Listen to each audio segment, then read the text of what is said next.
This is Pankaj Dhiman, faculty member of SBS Law College, Shri Ganganagar. Now we are going to start next topic of the legal language, writing and general English.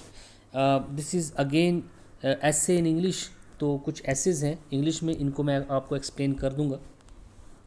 Secularism, धर्मनिरपेक्षता, Indian constitution का integral part है और basic structure of Indian constitution है, इसकी बात हम यहाँ पे करेंगे. तो इंडियन कॉन्स्टिट्यूशन का जो प्रियम्बल है, प्रस्तावना है, the preamble of the Indian constitution says we the people of India having solemnly resolved to constitute India into a sovereign socialist secular democratic republic. तो इवन जो भारत के संविधान की जो प्रस्तावना है वहाँ पे भी लिखा हुआ है कि हम भारत के लोग भारत को संपन्न प्रभुसत्ता संपन्न धर्मनिरपेक्ष सेकुलर डेमोक्रेटिक रिपब्लिक बनाना चाहते हैं. तो यहाँ से पता चलता है कि हमारे कॉन्स्टिट्यूशन में ही जो है सेकुलरिज्म है. सेकुलरिज्म को हमने एक्सेप्ट किया है, सभी धर्मों को हमने बराबर का महत्व दिया हुआ है, इक्वल इंपॉर्टेंस दी है. सभी धर्म के लोग अपने धर्म को फॉलो कर सकते हैं, उसको प्रोपोगेट कर सकते हैं, उसको प्रैक्टिस कर सकते हैं और कोई भी उनको जो है अपने धर्म को मानने से रोक नहीं सकता है. सभी धर्म के लोगों को इंडिया में सभी को समान अधिकार जो है दिए गए हैं. Secularism means religion tolerance, religious tolerance जो है, जो धार्मिक स्वतंत्रता है वो यहाँ पे दी गई है. India is a country of vast and vivid culture. India में ऐसी कंट्री है जहाँ पे कल्चर बड़ा अलग है, डिफरेंट काइंड ऑफ रिलीजन्स हैं. From times immemorial people of various religions have live together in this land peacefully. बहुत पहले टाइम से यहाँ पे विभिन्न धर्मों के लोग जो हैं यहाँ पे मिलजुल के शांतिपूर्ण तरीके से रहते हैं. With the advent of the British rule, the policy of divide and rule and thus communalism entered India. तो जैसे ही ब्रिटिश इंडिया में आए उन्होंने डिवाइड एंड रूल की पॉलिसी चलाई यहाँ पे और यहाँ पे सांप्रदायिकता फैली. The Britishers instigated the Hindus and Muslim against each other. Britishers ने हिंदू और मुस्लिम दोनों को एक दूसरे के प्रति जो है इंस्टिगेट किया, उनको प्रोवोकेट किया और ऐसे बीज यहाँ पे बोए. Fruits can be reaped even today, और उसका जो फल जो है आज भी हम खा रहे हैं. इतना ज़्यादा जो है उन्होंने यहाँ पे डिवाइड रूल चलाया.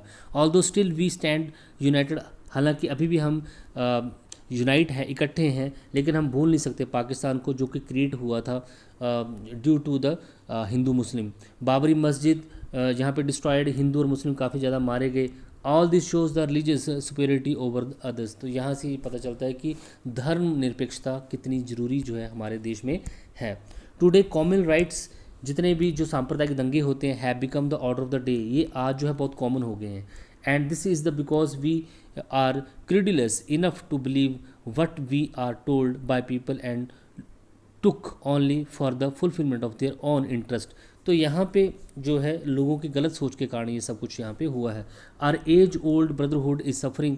जो हम लाखों सालों से इकट्ठे रह रहे थे, हमारे में जो भातृभाव था वो धीरे धीरे सफ़र कर रहा है at the hand of the corruption of the selfishness. अब ये भ्रष्टाचार की जो है सूली जो है यहाँ पे चढ़ गया है. But to stop this we must receive secularism and enforce once again in the our constitution.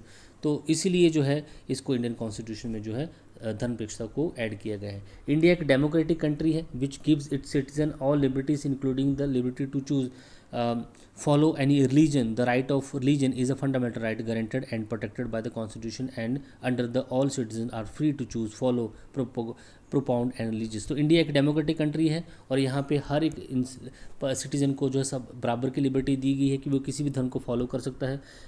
धर्म से रिलेटेड सारी आज़ादी यहाँ पे दी गई है.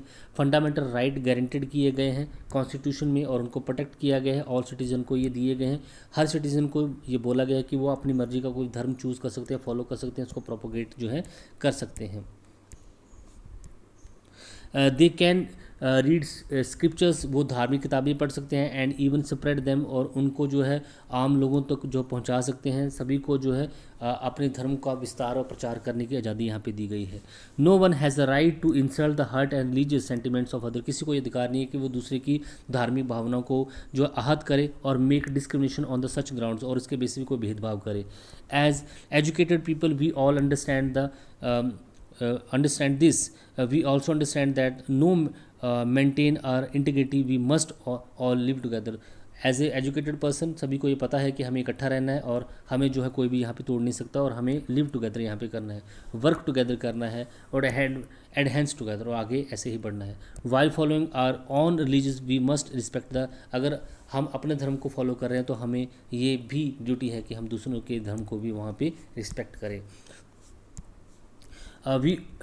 What we all today in this era of disturbance and the discordant relations is need to love and brotherhood। तो ऐसे समाज में जहाँ पे डिस्टर्बेंस बहुत ज़्यादा हो गई है, हमें प्यार और भातृभाव को बढ़ाना है। If we fail to create it among us and our own neighbors we can never dream of doing it on the international stage। तो अगर हम अपने आसपास पड़ोस में ऐसा नहीं कर पाएंगे तो इंटरनेशनल लेवल पे हम ऐसा कभी भी नहीं कर पाएंगे। आर रैशनल लीडर्स लाइक, हमारे जो नेशनल लीडर थे लाइक गांधी, नेहरू, अंबेडकर, वो रिलीजियस फ्रीडम चाहते थे। हमारे जो रिलीजियस लीडर्स थे लाइक कबीर, दद्दू, मीराबाई, ये सोशल लीडर्स थे। और राजा राम मोहन राय, दयानंद सरस्वती, विवेकानंद, ये सारे जो है सेकुलरिज्म पे स्ट्रेस करते थे और ये मानते थे कि अगर वो कोई भी पर्सन किसी भी हिंदू, मुस्लिम, रिलीजन या क्रिश्चियन, सिख है, वो सभी जो है इंडियंस हैं और सभी को जो है सबसे पहले वो एक इंसान है। To achieve this aim we must inculcate the ideas of secularism in our coming generation. तो इस सभी को अचीव करने के लिए हमारे देश में जो है ये सेकुलरिज्म हमेशा रहना चाहिए, कमिंग जनरेशन में ये होना चाहिए, आने वाली पीढ़ी में भी ये होना चाहिए। We must involve an education system which respect the imbue all the religions so that our children's learn to love and each other. तो हमारे एजुकेशन सिस्टम में ये जो है रिलीजियस टॉलरेंस वहाँ पे होना चाहिए ताकि हमारे चिल्ड्रन जो बच्चे हैं ये भी प्यार को बढ़ाना सीखें, हेट करना ना सीखें। We must learn to focus on the creating art supremacy but on the creating a common platform for everyone. तो हमारे लॉ की कॉपर सुपरमेसी यहाँ पे होनी चाहिए, लेकिन ऐसा एक कॉमन प्लेटफॉर्म होना चाहिए यहाँ पे सभी को रिस्पेक्ट किया जाए और किसी के साथ भी डिस्क्रिमिनेशन वहाँ पे ना हो। The political leaders of the today people are people to be beware of as they use the religious sentiments.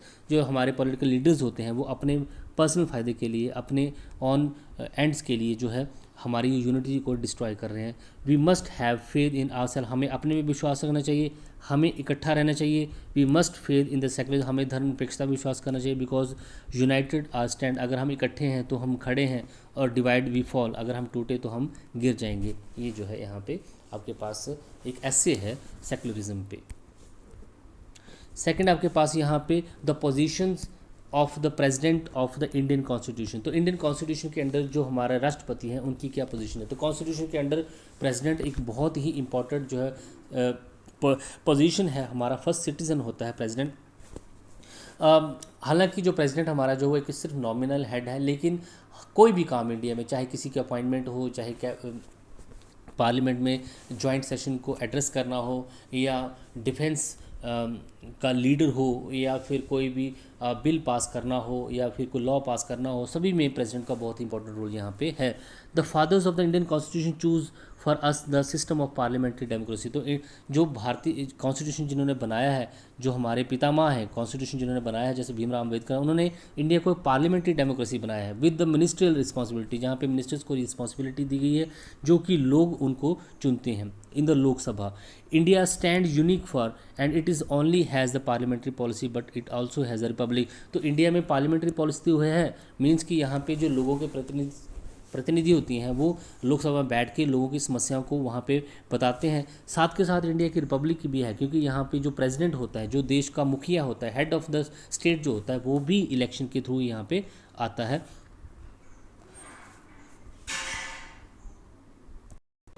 तो प्रेसिडेंट के पास जो यूनियन गवर्नमेंट होती है उसके सारी एग्जीक्यूटिव पावर भी उसके पास होती हैं, और वो डिफेंस का भी सुप्रीम कमांड जो है संभालता है, उसका भी वो सुप्रीम कमांडर होता है। तो इंडियन कॉन्स्टिट्यूशन के अंदर आपने देखा कि डेमोक्रेटिक सिस्टम है, पार्लियामेंट्री डेमोक्रेसी यहाँ पे है, जहाँ पे मिनिस्टर जो है रिस्पॉन्सिबल होते हैं toward the lower house of the parliament, that is Lok Sabha. और ये पार्लियामेंट, इसके साथ जो है हमारा रिपब्लिक सिस्टम भी है, क्योंकि यहाँ पे जो हेड ऑफ़ द स्टेट है, जो प्रेसिडेंट है, वो भी इलेक्शन के थ्रू आता है। बाकी जितनी भी डेमोक्रेटिक कंट्री है वहाँ पे जो है जो हेड ऑफ़ द स्टेट होता है वो केवल मोनार्च भी होता है, राजा भी होता है, जो हेरिडिटरी सिस्टम के थ्रू आता है। तो president is actually the nominal और constitutional titular head of the executive. तो जो हमारी गवर्नमेंट है, जो हमारी सरकार है, उसका प्रेसिडेंट जो है वो एक नॉमिनल हेड होता है, कॉन्स्टिट्यूशनल हेड होता है। The real power are exercise by the prime minister and the council of the minister. लेकिन जो रियल पावर होती है उसको यूज़ करता है prime minister with the help of council of minister. Although the government is run in the name of the president, हालांकि जो सरकार है वो प्रेसिडेंट के नाम से चलाई जाती है। इट मीन्स कि सारे काम on the name of the president ही होते हैं। He runs it the accordings with the advice, और प्रेसिडेंट जो भी काम वहाँ पे करेगा वो with the advice of cabinet होगा। इट मीन्स कि प्रेसिडेंट जो है वो जो एक नॉमिनल हेड है और उसकी पावर्स का यूज़ एक्चुअली जो है प्राइम मिनिस्टर विद जो उसकी कैबिनेट है वो करता है यहाँ पे। आर्टिकल 54 इंडियन कॉन्स्टिट्यूशन का आर्टिकल 52 जो है इंडिया में प्रेसिडेंट के ऑफिस की बात करता है। 54 describe the modes of his selection, उसके इलेक्शन की बात करता है कि कैसे उसका इलेक्शन होगा। इलेक्टोरल कॉलेज के थ्रू इलेक्शन होता है, जो हमने कॉन्स्टिट्यूशन ऑफ इंडिया पढ़ा था, मैंने आपको बताया था वहाँ पे कैसे इसका इलेक्शन होता है। The president hold office for the term of the 5 year, 5 साल के लिए वो जो है इस ऑफिस को संभालता है। एंड कैन बी रिलेक्टेड, फिर से री इलेक्शन भी उसका हो सकता है आर्टिकल 57 के according. To be elected as the president a person must be an Indian citizen, अगर कोई पर्सन जो है इंडिया का प्रेसिडेंट बनता है तो वो इंडियन सिटीज़न होना चाहिए। ओवर उसकी 30 ईयर एज होनी चाहिए और क्वालिफाइड होना चाहिए वो लोकसभा का मेंबर बनने के लिए। नॉट होल्डिंग एनी कोई ऑफिस ऑफ प्रॉफिट जो है लाभ का पद या गवर्नमेंट ऑफ इंडिया से वो कोई ऑफिस ऑफ प्रॉफिट पे नहीं होना चाहिए।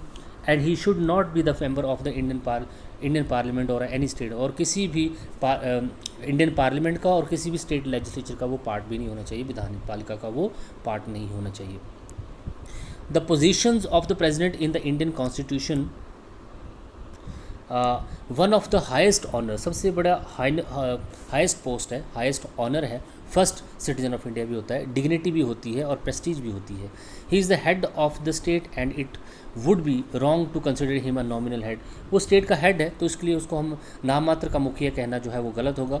The president enjoy several powers, बहुत सारा पावर्स जो इंजॉय करता है। देखते हैं हम कौन कौन सी पावर इंजॉय करता है।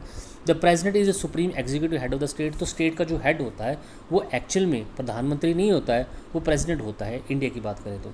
He is responsible for the appointment of the people, प्रधानमंत्री की अपॉइंटमेंट वही करता है जो मेजॉरिटी में लोकसभा में इलेक्शन जीत के आता है, जिसकी पार्टी की मेजॉरिटी होती है, उसके हेड को वो वहाँ पे पीएम अपॉइंट करता है with the advice for the appointment of the बाकी मिनिस्टर जो होते हैं कैबिनेट की, उसकी एडवाइस से बाकी मिनिस्टर को भी अपॉइंट करता है। प्रधानमंत्री की एडवाइस से बाकी मिनिस्टर को अपॉइंट किया जाता है। He appoint the chief commissioner, इसके अलावा chief commissioner of union territory भी अपॉइंट करता है। All treaties and agreement are made in his name, जितनी भी भारत जितनी भी संधियाँ करता है, एग्रीमेंट करता है, वो प्रधानमंत्री के नाम पे होती हैं। ही पॉइंट द गवर्नर होते हैं स्टेट के, उनका भी यही पॉइंट करता है। Ambassador, diplomatic representative, chief justice and the other जजेस of supreme court and high court, attorney general and the chairman and member of the UPSC, the election commission and final commission, इन सभी जितने बड़े बड़े department हैं इन सभी के head जो होते हैं, इनकी इलेक्शन को एक्चुअली करता कौन है, प्रेसिडेंट ही करता है with the advice and help of the cabinet. तो कैबिनेट जो है वो जो एडवाइस देगी वो प्रधान राष्ट्रपति को माननी पड़ती है, इसलिए इसको नॉमिनल हेड बोला जाता है। The constitution also endorse upon the president certain legislative power भी हैं, तो अपॉइंटमेंट से रिलेटेड तो पावर है ही, साथ में लेजिस्लेटिव विधान पालिका से संबंधित भी विधायिका पावर भी बहुत सारी हैं। He hold the power to summon और prorogue the course house of the parliament, तो पार्लियामेंट का जो ज्वाइंट सेशन होता है उसको ये एड्रेस करते हैं। लोअर हाउस को कभी भी डिसॉल्व कर सकता है, अगर मेजॉरिटी नहीं रहती है किसी पार्टी की तो उसको डिसॉल्व भी करता है, और कॉल ज्वाइंट सेशन, और कई बार ज्वाइंट सेशन भी बुलाए जाते हैं किसी भी इंपॉर्टेंट मुद्दे पर। He address both the house at the first session of the each year, तो बोथ हाउस को मिला के जो फर्स्ट सेशन होता है हर साल उसको ये एड्रेस करते हैं। He can send message to the either house of the parliament, message भी सेंड कर सकते हैं पार्लियामेंट को। He nominates a member to the Rajya Sabha में जो 12 नॉमिनेटेड मेंबर होते हैं इनकी अपॉइंटमेंट भी यही करते हैं। इसके अलावा he can cause certain reports and statement to be held before the parliament, different kind of reports और statements जो हैं वो पार्लियामेंट के सामने उनकी कंसिडरेशन के लिए रखते हैं। The president also has the right to veto and the bill cannot become an act without the assent, तो प्रेसिडेंट के पास वीटो का राइट भी है और साथ साथ में वो हर एक बिल जो जहाँ पे लोकसभा में रखा जाता है उसको भी उनकी असेंट के बिना जो है पूरा नहीं किया जाता है। वो एक्ट एक्चुअली बनता नहीं है जब तक कि प्रेसिडेंट की एसेंट वहाँ पे हो। The president can also promulgate the ordinance when the parliament is not session. अगर पार्लियामेंट सेशन में नहीं है तो ऑर्डिनेंस अध्यादेश भी जारी यहाँ पे कर सकता है। इसके अलावा प्रेसिडेंट के पास जो है पावर है कि अगर किसी को डेथ पनिशमेंट या फिर लाइफ पनिशमेंट, उम्र कैद की सज़ा या उसको फांसी की सज़ा हुई है तो उसकी सज़ा को पार्डन कर सकते हैं, रिप्राइव कम कर सकते हैं, रिस्पाइट फांसी की सज़ा से उम्र कैद में तब्दील कर सकते हैं, रिमिशन कर सकते हैं उसकी पनिशमेंट में।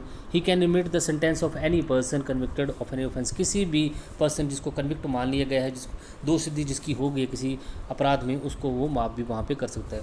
तो देखिए यहाँ पे अपॉइंटमेंट से रिलेटेड पावर हैं, इसका लेजिस्लेटिव पावर है, बोथ हाउस का ज्वाइंट सेशन वो बुलाते हैं। कोई भी बिल जो है जब लोकसभा में रखा जाता है, राज्यसभा में उस पर जो है बहस होती है और उसका वो ड्राफ्ट बनता है, वो जब तक एक्ट नहीं बनता है जब तक कि प्रेसिडेंट के वहाँ पे साइन ना हो जाए, उनकी असेंट यहाँ पे ना मिल जाए। तो बड़े सारे लेजिस्लेटिव वर्क भी हैं, डिफेंस जुडिशल वर्क भी हैं, बड़े सारे पार्डन वहाँ पे करते हैं। ही इज़ द सुप्रीम कमांडर और डिफेंस से रिलेटेड वो सुप्रीम कमांडर भी है। जितनी भी फोर्सेस यहाँ पे है हमारी जल थल सेना जो हमारे पास है, उन सभी का सुप्रीम कमांडर भी जो है कौन होता है? प्रेसिडेंट ही होता है। The president cause the annual budget and the important report to be laid before the parliament and recommends the introduction of money bill in the parliament. President इसके अलावा एनुअल बजट भी जो है उसको रिपोर्ट करता है बिफोर द पार्लियामेंट और recommendation भी करता है कि कब कौन सा मनी बिल जो है पार्लियामेंट में प्रोड्यूस होना चाहिए। Although the president is not a very powerful as far as these powers as concern. हालांकि इन सभी पावरों के बावजूद भी प्रेसिडेंट इतना पावरफुल नहीं है, क्योंकि वहाँ पे वो सिर्फ नॉमिनल हेड है। उसकी पावर का यूज़ एक्चुअली जो है कैबिनेट ही कर रहा है और उनकी एडवाइस जो है प्रेसिडेंट को लेनी ही पड़ेगी और उनकी एडवाइस के बिना वो कोई भी अपॉइंटमेंट, कोई भी लेजिस्लेटिव पावर या कोई भी ऑर्डिनेंस जो है इशू नहीं कर सकते हैं। ही इंजॉय द इनमरस एमरजेंसी पावर। इसके अलावा उनके पास एमरजेंसी पावर भी है। He can proclaim the emergency, या देश में जो आपातकाल की घोषणा भी जो है प्रेसिडेंट कर सकता है। Thus, although the president is only constitutional head according to the Indian Constitution, तो कॉन्स्टिट्यूशन के अकॉर्डिंग प्रेसिडेंट हालांकि एक सिर्फ कॉन्स्टिट्यूशनल हेड है, he is an integral part of the policy, लेकिन वो भी फिर भी जो है पॉलिसी का एक बहुत इंपॉर्टेंट पार्ट है, वो है he is a powerful and therefore necessary in his own way. इसलिए उसकी नेसेसिटी जो है हमारे इस सिस्टम में है। Thank you so much.